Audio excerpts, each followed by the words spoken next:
I stared at the job application on my screen, my finger hovering over the mouse. The name jumped out at me. Michael Bennett, senior finance position. My dear older brother, the golden child who once told me I'd never amount to anything, was now applying to work at my company. He had no idea I owned it. 10 years earlier, I sat at our family's dining room table, clutching my acceptance letter to MIT. I'd earned a partial scholarship to study computer science, but would need help with the remaining tuition. At 18, I thought my parents would be proud. Instead, my father's face turned red with rage. Computer science? He spat. What kind of career is that for someone who can barely pass high school math? I tried to explain that I'd actually gotten straight A's in math, but he wasn't listening. My mother sat silently while my brother Michael smirked from across the table. "You're not cut out for MIT," Michael said, adjusting his Harvard Business School sweatshirt. "You should be realistic about your limitations." My sister Sophie nodded in agreement. "Seriously, Lily, you're not exactly the brightest bulb. Remember when you couldn't even figure out how to set up your own email?" I did remember. I was 12, and they'd deliberately given me wrong instructions, then laughed when I got frustrated. It was just one of countless jokes at my expense. "I got accepted," I said quietly. "They don't accept people who can't handle the work." My father slammed his hand on the table. "Enough. We're not wasting money sending you to MIT when you'll just drop out. The answer is no." "But my scholarship." I said no. He stood up, towering over me. "If you're so smart, figure out how to pay for it yourself. We're done discussing this." I looked at my mother, hoping for support. She just stirred her tea, avoiding my eyes. That night, I heard them talking in the study. "She's always been the problem child," my father said. "Never as sharp as Michael, never as socially adept as Sophie. Better to cut our losses now." My mother's voice was soft but clear. Maybe she could take some business classes at the community college. Learn to be a secretary or something practical. I packed my bags that night. They found my note the next morning. "Don't worry about cutting your losses. I'll figure it out myself." My father's response was to change the locks and freeze my bank account. I had $342 to my name, a laptop I'd saved up for by tutoring kids in math, ironically, and a dream that felt increasingly impossible. But I also had something my family never knew about. I'd been coding since I was 14, building websites and small applications for local businesses under a pseudonym. One of my clients was Mrs. Chen, who owned a small tech consulting firm. When I showed up at her office with everything I owned in a backpack, she didn't ask questions. She just gave me a job and let me sleep on the couch in her office for 2 months. "Your family is foolish," she said one night, finding me still working at 2 a.m. "But their foolishness will be your fuel. Use it." I did. I worked for Mrs. Chen during the day, took online classes at night, and kept building my own projects whenever I could. One of those projects was an algorithm that could predict consumer behavior patterns with unprecedented accuracy. I called it PredictIQ. Mrs. Chen was the first person to see its potential. "This could revolutionize how businesses understand their customers," she said, reviewing my code. "Have you thought about seeking investors?" I hadn't. I was too busy trying to survive. But Mrs. Chen had connections. She arranged meetings, helped me prepare presentations, taught me how to navigate the business world that my family had always claimed I couldn't understand. The first investor meeting was terrifying. 5 men in expensive suits, all looking skeptically at the young woman in second-hand clothes presenting complex algorithms. But when I demonstrated PredictIQ's capabilities, their skepticism turned to interest. "How much are you seeking for initial funding?" one of them asked. I quoted the number Mrs. Chen and I had calculated, $2 million for 15% equity. They countered with $5 million for 25%. By the end of that meeting, I had more money in promised investment than my family had spent on Michael's entire education. I incorporated my company under a different name, Alexandra Chen, taking Mrs. Chen's surname as a tribute to the woman who believed in me. I didn't want my family finding me through corporate records. The company was called Nova Technologies, and PredictIQ was just the beginning. 3 years later, Nova had grown from a tiny startup to a major player in business intelligence software. We had offices in 3 cities, over 200 employees, and a valuation that made venture capitalists salivate. I kept my identity private, working through proxy executives for public meetings. The media speculated about the mysterious Alexander Chen, but few people knew who really ran Nova. I preferred it that way. Then came the economic downturn. Companies started laying off workers, including Bennett Financial, where my brother had been working his way up the corporate ladder. I watched from afar as my family's comfortable world began to crumble. Michael lost his job when Bennett Financial downsized. Sophie's luxury real estate business dried up. My father's investment portfolio took massive hits. And now here was Michael's job application on my screen, along with Sophie's from last week, both seeking positions at Nova Technologies, the company their stupid sister had built. The irony would have been delicious if it didn't hurt so much. I clicked through Michael's application. His resume was impressive on paper: Harvard MBA, years of experience, glowing recommendations. But I remembered how he used to belittle me, how he told everyone I was the family disappointment. Sophie's application was similar, full of prestigious institutions and inflated achievements. She was applying for a marketing director position, probably assuming her socialite connections would guarantee her the role. A notification popped up on my screen. My father had just published a LinkedIn post praising Nova Technologies, mentioning that both his highly qualified children were pursuing opportunities with this innovative industry leader. He had no idea he was praising the company built by the daughter he'd thrown away. I sat back in my chair, looking out over the city from my penthouse office. The sun was setting, painting the sky in shades of orange and pink. On my desk sat the only personal photo I kept at work. Mrs. Chen and me at Nova's first office opening, both of us beaming at the camera. "What would you do?" I asked her photo softly. My intercom buzzed. "Ms. Chen, your 4 o'clock is here. The interview candidate for senior finance." I took a deep breath. Sent him in. It was time for Michael to meet the CEO of Nova Technologies. Time for my brother to look me in the eye and explain why he deserved a place in my company.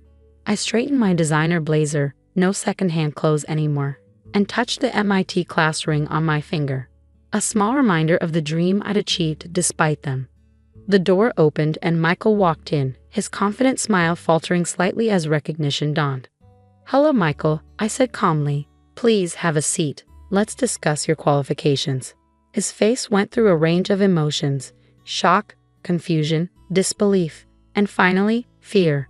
He knew in that moment that everything was about to change, and I was just getting started. Michael sank into the chair across from my desk, his expensive suit suddenly seeming to shrink around him. The confidence that had carried him through life was evaporating with each passing second. "Lily," he finally managed. This is Alexander Chen," I finished for him. "Yes, that's the name I go by now." "Though I'm surprised you didn't recognize it earlier. Mrs. Chen, you remember her? The woman you used to mock for running a tiny, insignificant tech shop?" He swallowed hard. I had no idea. Clearly, I picked up his resume, scanning it with deliberate slowness. Impressive credentials: Harvard MBA, executive positions, leadership roles. "Tell me, did you ever figure out how to properly code an email? Since that was apparently such a crucial skill you thought I lacked." His face flushed at the reminder of his past cruelty. "Listen, Lily, about the past." "Ms. Chen," I corrected him. "Let's keep this professional. After all, this is a job interview." The next 30 minutes were the most satisfying of my life. I questioned every point on his resume, challenged every accomplishment, made him explain every career decision. Not out of spite, but because I needed him to understand exactly what he was asking for. "Your last position," I said, "at Bennett Financial. You were laid off." "Downsizing," he mumbled. "The whole sector took a hit." "Interesting, because according to my sources, you were actually laid off for pushing risky investment strategies that cost the company millions. Care to explain that discrepancy?" He shifted uncomfortably. "How did you?" "I'm the CEO of a business intelligence company, Michael. We specialize in knowing things." I closed his file. "Tell me why you want to work at Nova Technologies." "Well, your company's reputation." "No," I cut him off. "The real reason." "Why are you here?" He deflated, the last of his pretense crumbling. "I need this job. Dad's investments tanked, Sophie's real estate business is failing, and no one in finance will touch me after Bennett. Nova is, was my last hope. I let the silence stretch for a moment. And what makes you think you deserve this opportunity? He trailed off, genuinely seeming to think about it for the first time. I don't know. Just then, my intercom buzzed. Ms. Chen, your sister Sophie has arrived early for her interview. Perfect timing. Send her in, I said. Sophie strutted in, her designer heels clicking on the hardwood floor. She stopped dead when she saw Michael then me. What is this? She demanded. Some kind of joke. Please, sit down, I gestured to the other chair. We were just discussing family history. The next few minutes were chaos. Sophie tried to maintain her socialite composure while processing the fact that her useless sister was now her potential boss. Michael sat in stunned silence. I simply waited. Does Dad know? Sophie finally asked. Not yet. Though I imagine he'll find out soon, given how enthusiastically he's been promoting Nova Technologies on LinkedIn. My phone buzzed. A text from Mrs. Chen. Your father just arrived in the lobby. Says he's here to personally recommend his children. I smiled. In fact, why don't we make this a full family reunion? Send him up, I told my assistant. When my father walked in, his confident stride faltered. He looked from Michael to Sophie to me, his face going through the same emotions theirs had. Hello, Dad, I said calmly. We were just discussing job opportunities at my company. Please join us. He stood there, frozen, looking like he'd seen a ghost. In a way, he had.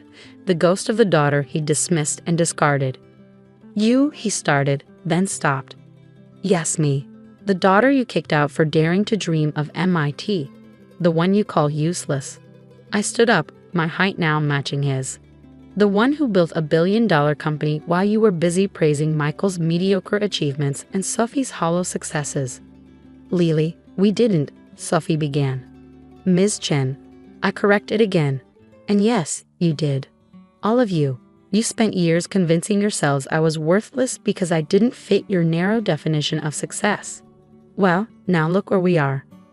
I pressed a button on my desk, and the wall screen came to life, displaying Nova's latest financial reports, client list, and market valuation. This is what your useless daughter built, without your money, without your connections, without your support. In fact, your only contribution was showing me exactly what kind of person I didn't want to be. My father found his voice. We were wrong. Obviously, but we're still family. Family?